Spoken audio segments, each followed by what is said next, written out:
नमस्कार दोस्तों, मैंने इस मंच पर आपसे कई बार कहा है कि देश में इस वक्त जो धर्मांधता है, जिस तरह से माइनॉरिटीज को टारगेट किया जा रहा है, जिस तरह से हिंदू मुस्लिम का गंदा, घिनौना और खतरनाक खेल मीडिया खेल रहा है, मैंने कई बार बोला है कि प्रधानमंत्री नरेंद्र मोदी को सामने आकर अपील करनी चाहिए, देश में सामाजिक एकता का संदेश देना चाहिए। और कल एक बार फिर उनके पास मौका था, और क्या बेहतरीन मौका था दोस्तों।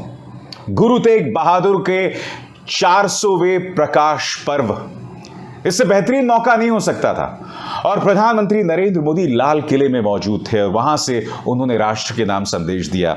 मगर प्रधानमंत्री, अफसोस की बात है कि आप गुरु तेग बहादुर की जो शिक्षा है, उनके बलिदान के मायनों को नहीं समझ पाए। मैं आपको बतलाना चाहता हूं प्रधानमंत्री ने कहा क्या, और फिर मैं उसकी चर्चा करूंगा। प्रधानमंत्री ने कहा, गुरु तेग बहादुर के अमर बलिदान का प्रतीक गुरुद्वारा शीशगंज साहब भी है। यह पवित्र गुरुद्वारा हमें याद दिलाता है कि हमारी महान संस्कृति की रक्षा के लिए गुरु तेग बहादुर जी का बलिदान कितना बड़ा था। प्रधानमंत्री, आपको एक बात बताता हूं मैं। गुरु तेग बहादुर 1675 में आतताई मुगल बादशाह औरंगजेब ने उनके सिर को धड़ से अलग कर दिया था। और जानते हैं क्यों? क्योंकि आतताई मुगल बादशाह औरंगजेब जबरदस्ती लोगों का धर्म परिवर्तन करवा रहा था। गुरु तेग बहादुर ने उसके फरमान को मानने से इनकार कर दिया। मगर क्या आप जानते हैं, बावजूद इसके हमारे जितने भी गुरु हैं, सिख धर्म के जितने भी गुरु हैं, उनकी किसी भी शिक्षा में आप मुसलमानों के खिलाफ, इस्लाम के खिलाफ किसी भी तरह का कोई जहर या कोई प्रतिकूल संदेश नहीं देखते। उन्होंने साफ तौर पर कहा था कि अपने धर्म की रक्षा करो। उन्होंने साफ तौर पर कहा था कि जो अत्याचारी है, आतताई है, औरंगजेब जैसा अत्याचारी है, उसके खिलाफ आवाज बुलंद करो। मगर कभी भी आम मुसलमान को टारगेट करने का काम उन्होंने नहीं किया। उन्होंने कभी भी इस्लाम या आम मुसलमान के खिलाफ जहर नहीं उगला। जब उनके पास कश्मीरी पंडित आए थे रक्षा की गुहार करके, तब उन्होंने उन कश्मीरी ब्राह्मणों से यह नहीं कहा था कि भाई तुम हिंदू धर्म छोड़कर सिख बन जाओ। नहीं, कभी नहीं। यह खूबसूरती रही है गुरु तेग बहादुर की। कल आपने तमाम बातें कही, कल आपने औरंगजेब को याद किया, मगर यह मौका था आपके पास देश में सामाजिक एकता, धार्मिक एकता का संदेश देने के लिए, और आप उससे चूक गए। आपने आगे क्या कहा? उस समय देश में मजहबी कट्टरता की आंधी आई थी। धर्म को दर्शन, विज्ञान और आत्मशोध का विषय मानने वाले हमारे हिंदुस्तान के सामने ऐसे लोग थे जिन्होंने धर्म के नाम पर हिंसा और अत्याचार की पराकाष्ठा कर दी थी। मुझे बताने का प्रयास करें प्रधानमंत्री, 2022 में क्या हो रहा है बताइए ना। बेवजह हिजाब का विवाद पैदा कर दिया जाता है, बेवजह हलाल का विवाद पैदा कर दिया जाता है। कर्नाटक में आपकी सरकार है, वहां पर मुसलमानों का आर्थिक बॉयकॉट चल रहा है। जहांगीरपुरी में बुलडोजर सिर्फ इसलिए चलाए जा रहे हैं क्योंकि आपको माइनॉरिटीज को वहां टारगेट करना है। आपके अपने नेता, भारतीय जनता पार्टी का एक नेता, एक मस्जिद के सामने खड़े होकर ऐलान करता है कि इस देश में रहना है तो जय श्री राम कहना होगा, जबकि आप जानते हैं कि संविधान साफ तौर पर कहता है कि इंसान को धार्मिक आजादी है। वो जो भी धर्म का पालन करना चाहता है, उस धर्म का पालन करने की उसको आजादी है। यह हमारे संविधान में लिखा है, और बावजूद इसके आप इस पर खामोश रहते हैं। आप उस वक्त की धार्मिक कट्टरता और जो कहर उस वक्त औरंगजेब ने बरपा रखा था उसकी बात करते हैं। मगर प्रधानमंत्री, यह बतलाने का आप प्रयास नहीं कर रहे हैं कि आज के दौर में आपके अपने पार्टी के नेता जो जहर उगल रहे हैं, आपकी अपनी कई सरकारें जो जहर उगल रही हैं, उसके बारे में आप पूरी तरह से खामोश हैं। तो प्रधानमंत्री ने कहा कि उस समय भारत को अपनी पहचान बचाने के लिए एक बहुत बड़ी उम्मीद गुरु तेग बहादुर जी के रूप में दिखी थी। औरंगजेब की आतताई सोच के सामने उस समय गुरु तेग बहादुर जी हिंद की चादर बनकर, एक चट्टान बनकर खड़े हो गए थे।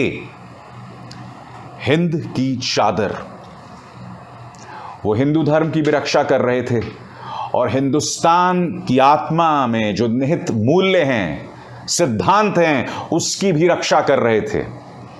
और मैं आपको बताता हूं हमारे गुरु कितने महान थे। जब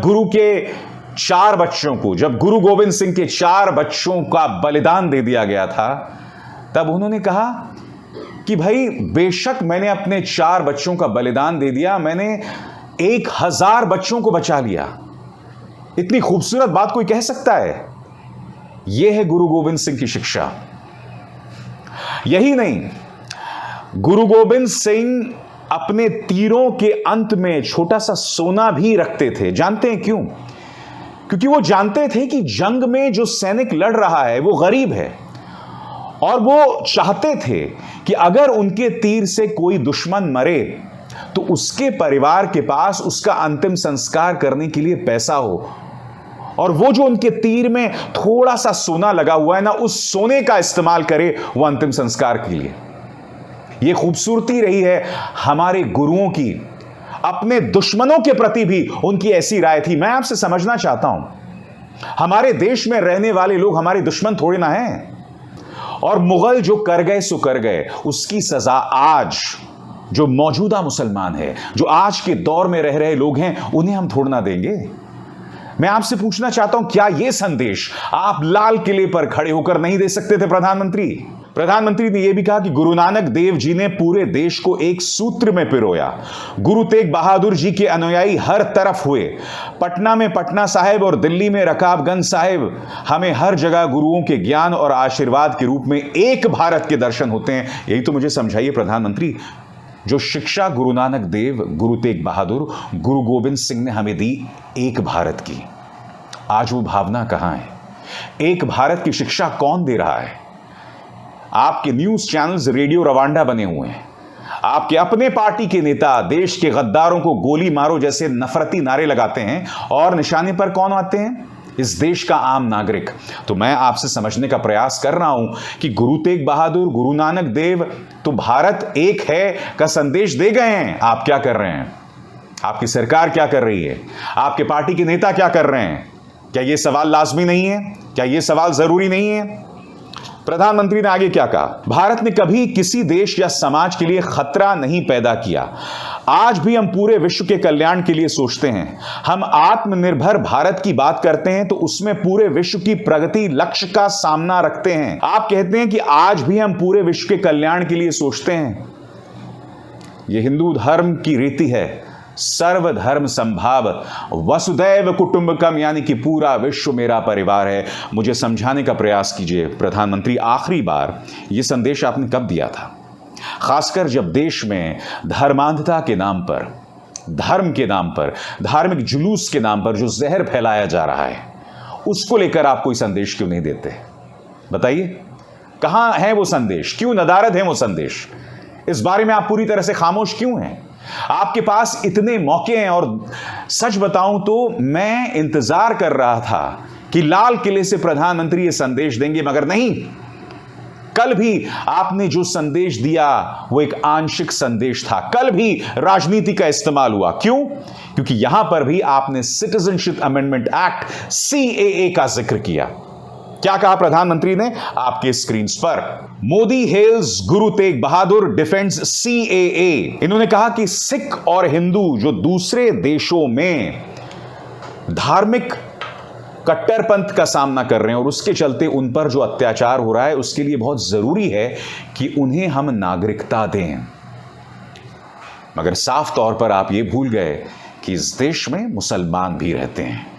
साफ तौर पर उस CAA का इस्तेमाल आपके पार्टियों ने एक सकारात्मक संदेश देने के बजाय समाज में सिर्फ और सिर्फ जहर बोने का काम किया और कुछ नहीं किया।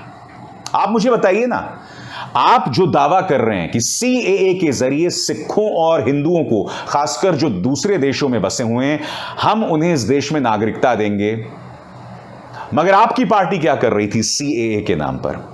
नागरिकता बिल के नाम पर भारतीय जनता पार्टी के नेता क्या कर रहे थे? मुझे बताइए ना। शाहीन बाग में जब महिलाएं आंदोलन कर रही थी तो उनके बारे में जो अश्लील बयान आपके पार्टी के नेता दे रहे थे, तमाम नेता हैं, अनुराग ठाकुर, कपिल मिश्रा, प्रवेश साहिब सिंह, चुनाव होता है तो हमारे अपने गृह मंत्री कह रहे थे कि बाबरपुर में बटन दबाओ, करंट शाहीन बाग में लगेगा। ऐसे कौन बात करता है? मैं आपसे समझना चाहता हूं। कल भी इस मौके पर आपने अपनी राजनीति की और कुछ नहीं की। ठीक है, कुछ सकारात्मक संदेश जरूर दिया आपने, मगर जो कड़ा स्पष्ट संदेश देने की जरूरत है उससे आप चूक गए, और यह अपने आप में बहुत बड़ी त्रासदी है। मुझे नहीं लगता है कि सामाजिक भाईचारे का संदेश देने की आपकी कोई नियत या कोई मंशा है प्रधानमंत्री। आपको ऐसा लगता है कि जैसा चल रहा है वैसा चलने दो, क्योंकि जैसा चल रहा है उसका राजनीतिक फायदा बीजेपी को हो रहा है, और यह इस देश का दुर्भाग्य है। अभिसार शर्मा को दीजिए इजाजत। नमस्कार। स्वतंत्र और आजाद पत्रकारिता का समर्थन कीजिए, सच में मेरा साथी बनिए। बहुत आसान है दोस्तों, इस ज्वाइन बटन को दबाइए और आपके सामने आएंगे ये 3 विकल्प, इनमें से एक चुनिए और सच के इस सफर में मेरा साथी बनिए।